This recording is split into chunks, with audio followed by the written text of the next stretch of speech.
আসসালামু আলাইকুম রহমতুল্লাহি ওয়া বারাকাতুহু। আজকে আমি আপনাদের সামনে একটি ভেষজ নিয়ে আলোচনা করব, যে ভেষজটি অত্যন্ত গুরুত্বপূর্ণ। ভেষজটির নাম অশ্বগন্ধা। ভেষজটির নাম অশ্বগন্ধা। অশ্বগন্ধার কাজ কি, কি কি রোগের জন্য কাজ করে, কিভাবে খাবো, সে নিয়ে আজকে আলোচনা করব। এই অশ্বগন্ধা অশ্বগন্ধা সুপরিচিত একটি গাছ, যার উচ্চতা হয় 4 থেকে 5 ফুট। এটা মূল আঙ্গুলের ন্যায় চিকন চিকন হয়। এটা প্রাপ্তিস্থান বাংলাদেশ সহ উপমহাদেশে বিভিন্ন অঞ্চলে পাওয়া যায় অশ্বগন্ধা। এটা কয়েকটি রোগের জন্য কাজ করে।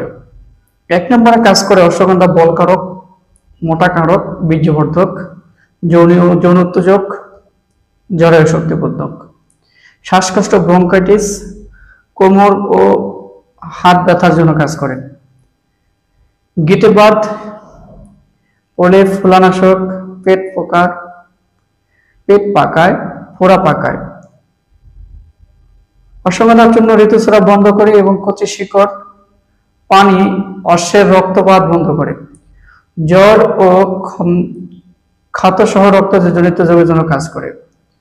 এছাড়া পেটের ব্যথায়, দাঁতের ব্যথা, হৃৎপিণ্ড ও বিষনাশক, দুধ মোটাকারক হিসেবে ব্যবহার করা হয়। এই অশ্বগন্ধা অনেক উপকার জিনিস। কিভাবে খাবো, কেমনে খাবো? এখান থেকে এরকম অশ্বগন্ধা যদি আপনি পারেন বাজার থেকে কিনে ভালো করে পরিষ্কার করে হামাম দিস্তার চূর্ণ করে একটা মানুষ 3 থেকে 5 গ্রাম পর্যন্ত, এমনকি 15 গ্রাম পর্যন্ত সেবন করতে পারবেন।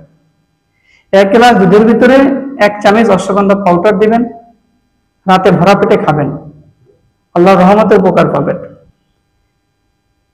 অশ্বগন্ধা আরো অনেক উপকারিতা আছে, জানি পরবর্তী ভিডিওতে পাবেন ইনশাআল্লাহ।